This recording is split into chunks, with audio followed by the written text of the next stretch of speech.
said, sure, here you go. She gave it to him. So he's pumped. He's thinking about, man, yeah, because he's a beggar, he's homeless. He's thinking, man, I'm going to take this thing back into town. I'm going to be able to buy a house, a car, clothes. I'm set. I'm cashing this out as soon as I get back. He ain't thinking about the lady anymore, right? He ain't thinking about nobody but himself, right? And all the things that he can do that he hasn't been able to do. So he gets up, he's got a full stomach, and he's got this expensive jewel that's worth millions, and he just hits the road. And the story goes that on his way back to town, for some reason he stops, and he starts traveling back to the lady. And he gets there, and the woman's still sitting down there by the water. And the lady looks at him, and the gentleman walks up to her and says, excuse me, ma'am, listen, I know you gave me this, and I want to give it back to you. But I want something back in return. So she's looking at him like he's crazy. It's like, well, you know, the jewel's worth millions. I don't have anything that's that valuable that I can give you.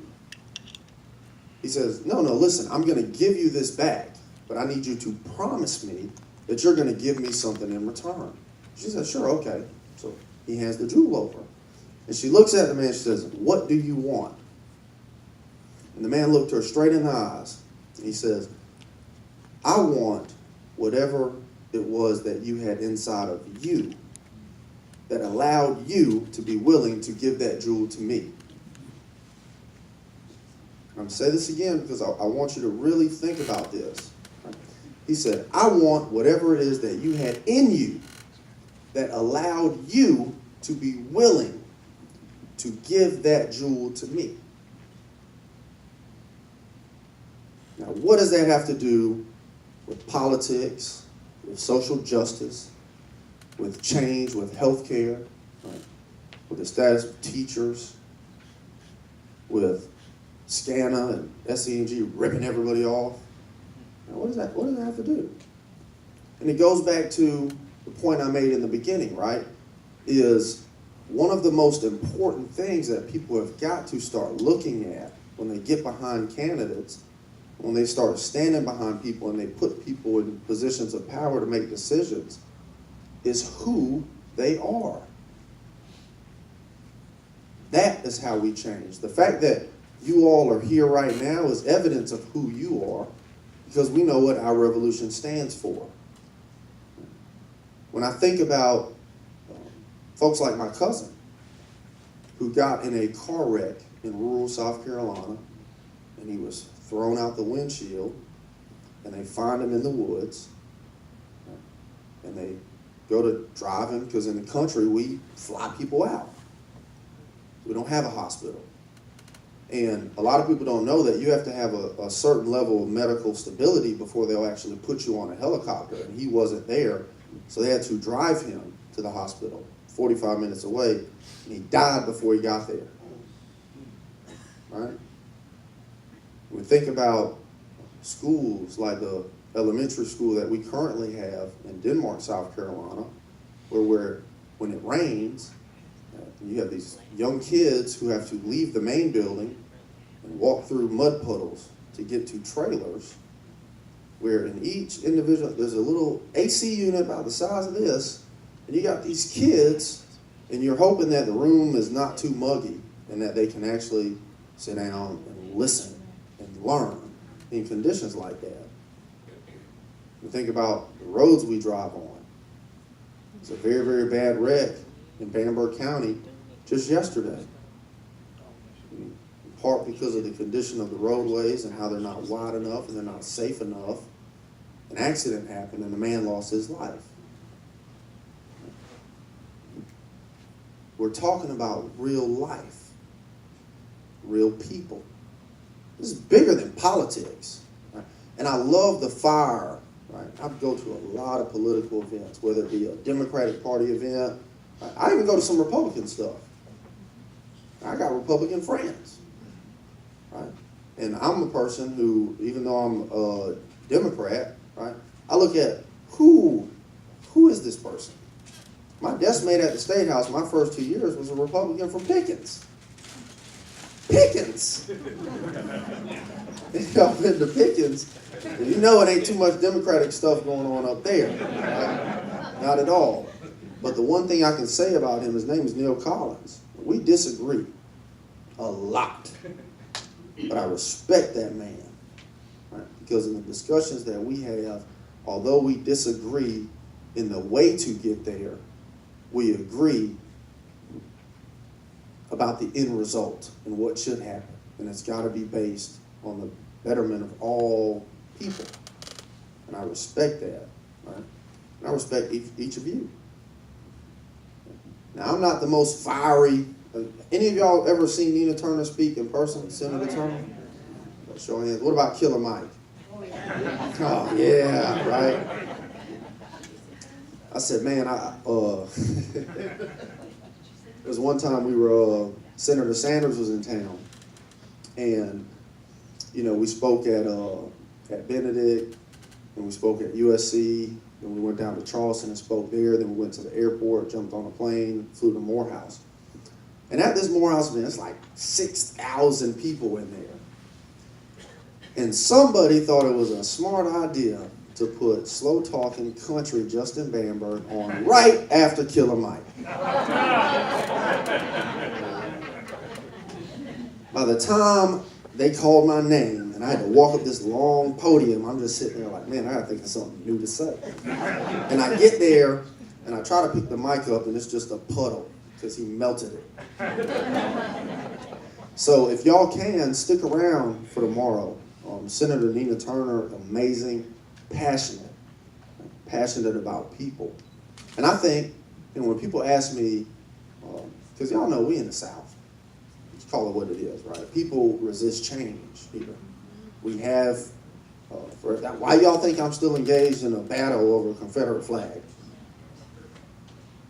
That war ended a long time ago. Right? You would think, right? But what we have is we resist change here, right? So people aren't used to anything new.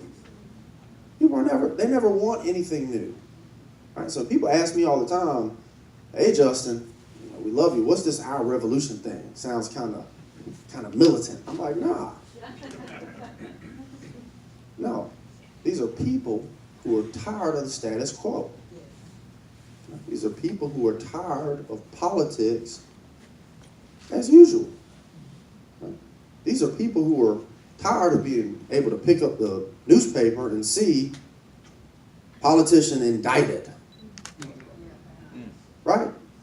That's all you got to do is think about that. Politician indicted. We make the laws. And I'm not throwing shade at anybody, hey, I'm a lawyer. Everybody's innocent until proven guilty. Okay? Disclaimer. But those are the things, right? And we talk about, one thing I loved about Bernie Sanders and everything he stood for in our revolution is the fire it stirs up in young people. Right? Is anybody in here under the age of 30? Oh, in the back there. How old are you? 15. 15? What about you? 14. 14? 9. Little man, how old are you? 9. We got a 21. 32? Well, you in there. You with me. I'm 30. Right? But I just love the fact that young people are excited. Right? Young people are excited. Some of you have been dealing with social justice issues your entire life. Your entire life. Longer than I've ever been on this planet, right? And eventually, there has to be a group of people who are going to step forward and pick up where you all leave off. And that is what I love about our revolution and what this organization stands for. Right? Is the fact that we can have young people who are no longer content with just sitting back and saying, I will let someone else handle it. I'm going to step up and take charge of my own future. Right? I love it. I want to tell you all, right before I came, I had gotten home, had a long day, long week. I went to 5 cities in one day. And I'm sitting there, my alarm goes off. Representative James Smith calls me. I'm like, oh man, I need to get on the road. And I was like, man, I'm so tired. But got to keep my commitment. Got to keep my commitment. It's something that my dad said to me when I was young, and I'm about to wrap up here. But he told me, he says, son, whatever you start, you make sure you finish. And to each and every one of you, I'm going to issue a challenge here today. I was asked to come here. I'm going to ask you all to do something for me, personally. Because you all started something when you decided to get involved with this organization, when you decided to get involved in fighting for change and for social justice and for progress. Right? And this is going to be a difficult battle because you all are in the minority. But don't be deterred. Do not be deterred. Right? Pain is temporary. It may last for a minute, for an hour, for a day, for a month, or even for a year.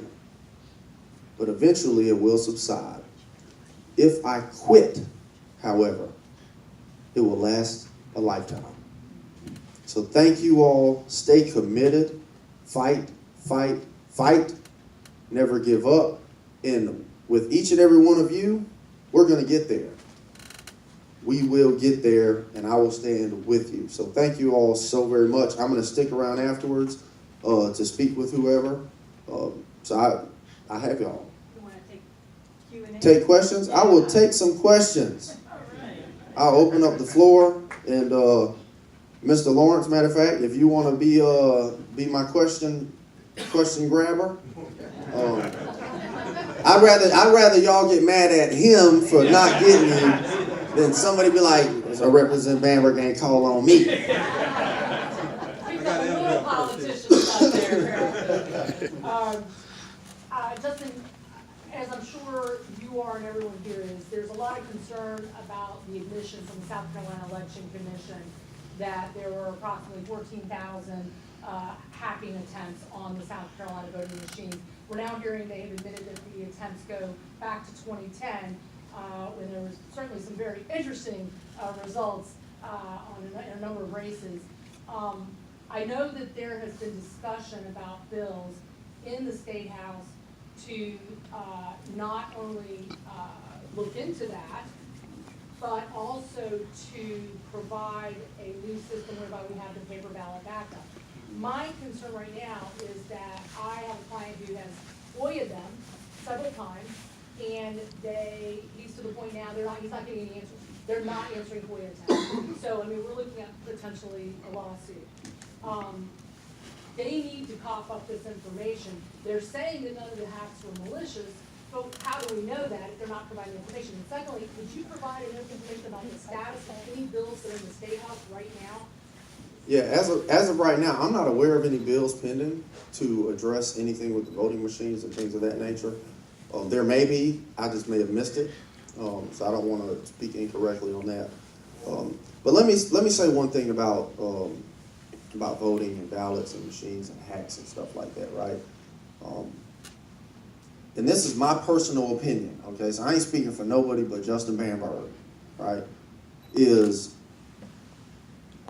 rather than focus on those issues that may or may not have happened, and was it malicious, was it not malicious? Now, with regards to you all, FOIA is a law, and people have to abide by FOIA. And when they don't, sue them, get what you want. I'm a lawyer, I love that. Good luck. I've done it before, I'll do it again. Good luck.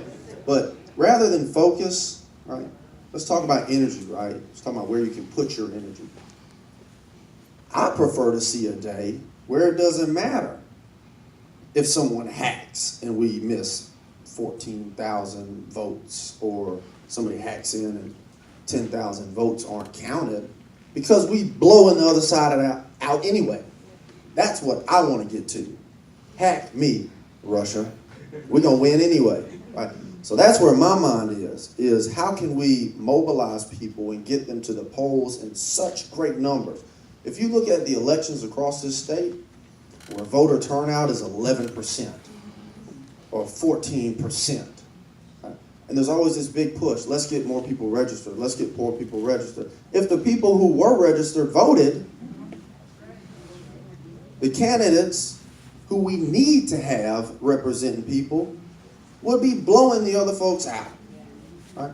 So that's where Justin Bamberg looks at this and says, you know what, there are always going to be problems, right? Because when you stand for something, you always going to have some speed bumps. And I'm speaking on not what I have heard, what I know. Y'all seen some of the work that I deal with. You think you take on a city or a police department, you start exposing some things, and it's just willy-nilly flat road? Heck no. Right? You deal with some stuff, and we're going to continue to deal with some stuff. But let's focus on getting to the point where hack our election, because Bernie Sanders is going to win anyway. That's how I think. Oh, I wanted to ask what you thought about Tom Perez's decisions on appointing, basically kind of keeping progressive people like us out of influencing the future of the Democratic Party.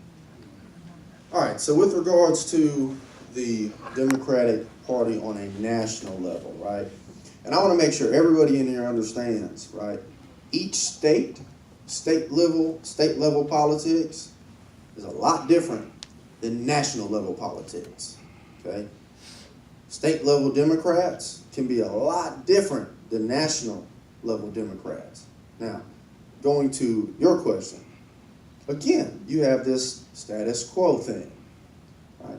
And politics is just like, I don't know, that club, you remember when you were a kid, and you walk into the lunchroom, and you got these folks at this table, right? You got the jocks, you got the cheerleaders, then you got the cool kids, smoke cigarettes and stuff. Smoking is not cool. I'm just saying that was the perception when I was a kid, at least. All right. And then you got the other kids that might have spiky hair or whatever, and you kind of get in where you fit in type deal. All right, it's no different. We're gonna be real about it. It's no different. You're either in or you're out. It's like a gang, for lack of better words, right? And what we've got to do is the way that changes, right? And we talk about getting progressive people involved because we're system buckers. I'm a system bucker. I get Democratic folks who are super tied to idealistic what it is to be a Democrat, right? And you kind of don't listen to them, and you kind of do your own thing sometimes. It wasn't popular when I switched to Bernie at all, right? The way that changes is through you all and people like you, right? Because until you get people in the positions of power that can say we're going to change the way that we do this, we're going to change the way we appoint people, we're going to make sure that it is an all-inclusive type thing. Until you get those people in that position, it's going to continue to be a struggle. Because it makes you wonder, what can you really do about it? It's a sobering feeling to have a feeling of powerlessness, right? But y'all are the most powerful people. DNC, the people in charge of the DNC, they're not. Some people may think they are. Right? But even in the state house, you got a governor, House members, Senate members, and some people think that they're more powerful than citizens. No. The power lies with you all. The problem is getting citizens to realize how powerful they actually are. Right? It's like an awakening, unplugged from the matrix type thing, right? And that's how you can fix that stuff. I mean, me personally, I think that if everybody involved in something all thinks the same, you're not really going to accomplish anything good. Anything that's actually going to lead to positive changes, right? You got to have people who think differently. That's how you come up with creative ideas. If everybody thought like Henry Ford, all we'd have is the same car rolling around. Did you guys? Go ahead. Okay, so you hit upon the missing voters, which in my opinion were predominantly young people.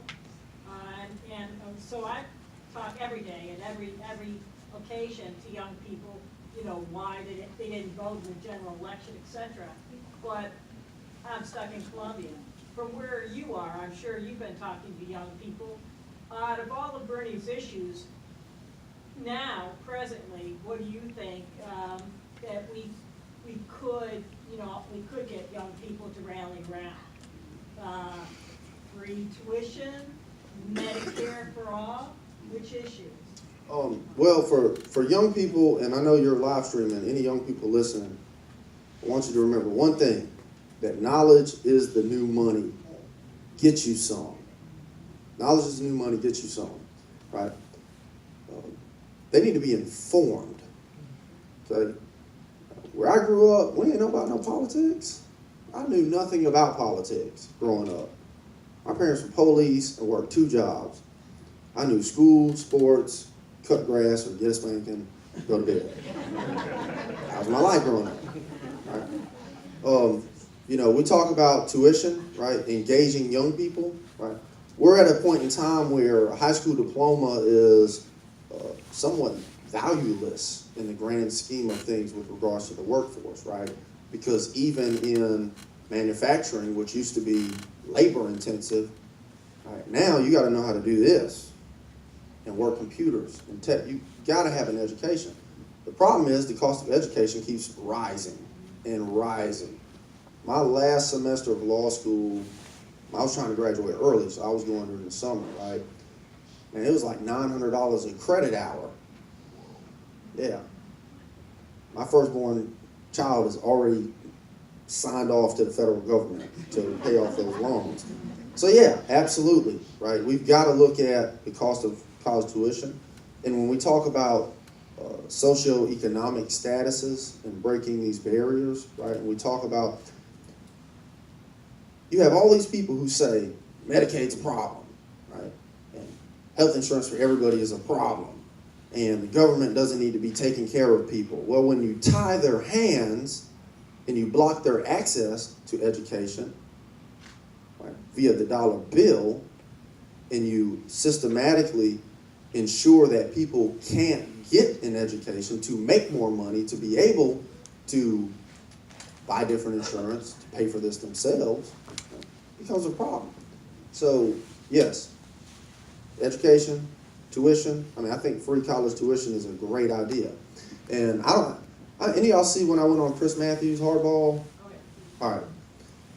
I think it went decent.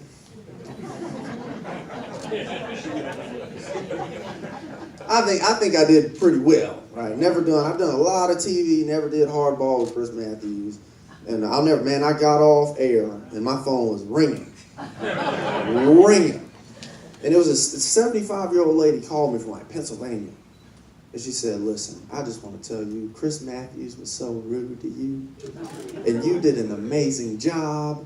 And he wouldn't let you talk. And I was like, I needed to hear that. Thank you. But when I went on there and I talk about, free college tuition, right?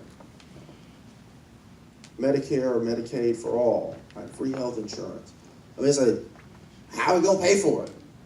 Right? How are we going to pay for it? Right? Living in a dream world. Lee says something like, I'm going to assume you're serious. I'm like, dang, brother. I'm a guest on the show. I ain't paid to be here. And my response was, I'm a very ambitious thinker, right? And part of my response was, listen, we live in a country, we put man on the moon. Are you telling me that if we wanted kids to be able to get a free college education, or we wanted people to be able to have free health care, free health insurance, that we can't figure that out? Think about it. We can't figure that out, and we done been to the moon and back. It's not whether we can or can't, it's whether or not we want to. And I want to, and y'all want to. We just got to get people in the right place who also wants to. You got people talking about building some multi-billion-dollar see-through wall between America and Mexico, and they want to say that I'm being ridiculous because I want people to have access to health care and education. I want roads fixed. One of the first things Donald Trump did when he did his budget is he cut some $9 billion from the Department of Education? Well, what? I'm sorry, most of us don't have daddies who can give us $1 million to start our amazing rich life. Not knocking anybody whose father can do that. You know, I'm working this hard, so I'll be able to leave my kids something. I don't know if it's going to be like that much, but yeah, it's not whether we can or can't do these things, right? To help young people, help themselves, which in the future helps everybody. They're going to be the ones that put people to work. We talk about companies. A company is only as great as the people who are working there. And how you think companies start? Xerox, Walmart, in my area, Rocklawn, places like Tobel Accumulators, Michelin, Continental Tire, Boeing. Boeing didn't just exist, somebody created it. And all the young people are the people who are going to create the Boeings of tomorrow and put thousands of people to work. Let's help them. So yeah. South Carolina is #1 for trafficking of guns across the country. What can we do to get universal background checks passed in our state? Ooh.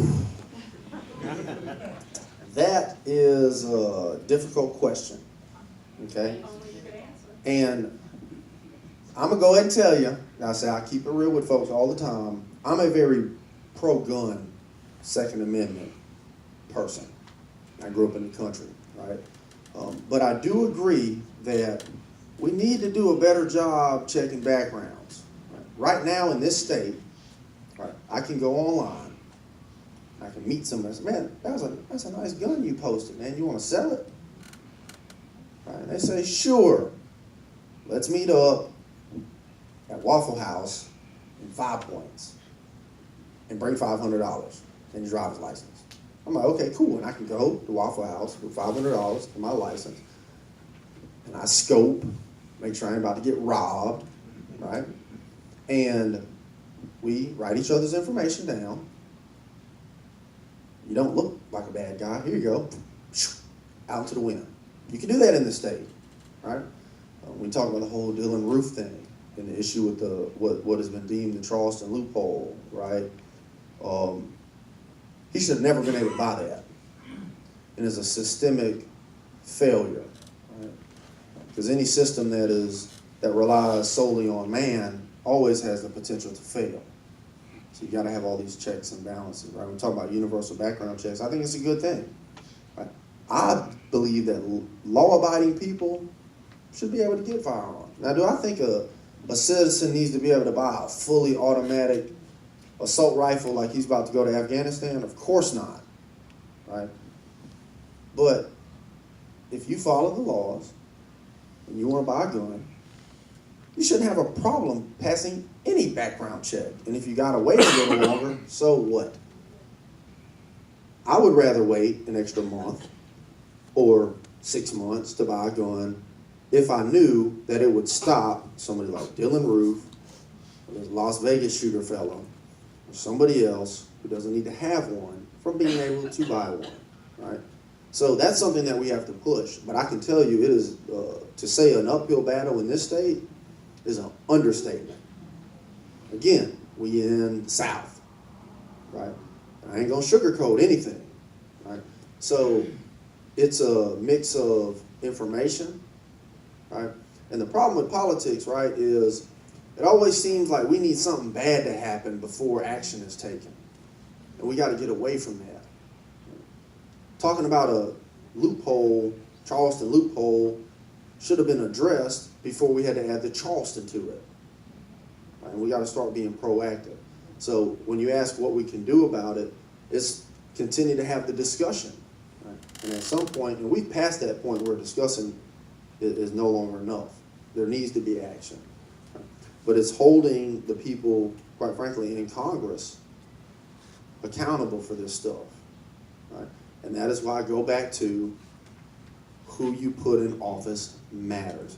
Because the moment it becomes a problem in your life, it was the result of a decision that was made years ago. Everything we vote on up here at the State House, some of it will have an immediate effect, but some of it will affect my niece when she becomes a teenager. She's 6 years old right now. So that would be my best advice, would be fighting, and looking at who's in office and trying to get them to do the right thing, and where you can't convince them, try to force them through activism and getting enough people to vote against them. Hi, I'm Sarah. Hello, Miss Sarah. I'd like to revisit this issue of getting a lot of people out to vote. I totally agree with you. That's going to be our victory. You know, we're going to get all the people out, but unfortunately, this issue of lack of confidence in the voting process and the voting machinery has got people so turned off. That and gerrymandering have people so disgusted that it is almost impossible to convince people to get out to vote. And until we address those two issues straight ahead, get some machines that can't be, well, everything be hacked, but you can't hack a piece of paper. And I've worked the polls long enough to know that those crappy little machines we've got are a joke. Yeah, I've done it. I look at how many people have signed in and the numbers don't match, and I go, holy shit, why don't these numbers match? How come we can't have an accounting? What's on that machine and what's been signed in? So if you don't address those two issues directly, you're not going to get your people out to vote. You have and that was the victory of dismantling our democracy. Starts with making us not appreciate a free and fair election. And if we Yes, ma'am. don't address that, darling, we ain't going to get nobody. And Justin, if they can hack 10,000 votes, they can hack 100,000 votes. yeah. No, anybody who's used one of the machines, I'm not saying the machines are great machines. They look cheap. They look cheap. They are cheap, right? And 20 years old, they need to be replaced. It's time for us to replace them with something that my ATM machine can print out exactly how much money I got, no matter which ATM machine. you know the problem with that, right? And I love your passion on this. At the end of the day, part of the issue is money and time, right? And you know, I hadn't been in politics but maybe 4 years. One thing that I've seen is most big issues revolve around money and time. This whole electronic voting thing came about because it was supposed to be quicker, right? And it was supposed to be more accurate. That's my understanding of the history of that. Right? And then depending where you're at, quite frankly, paper ballots can disappear. Right? These are all, you got all these different concerns. Then you got what election was it with the hanging Chad? I think that's what they call it. The Bush Gore hanging Chad, right? And then it's like, all right, is this a vote or is this a? And that was the first time that half the a vote? Supreme Court selected a president. But that's besides the point.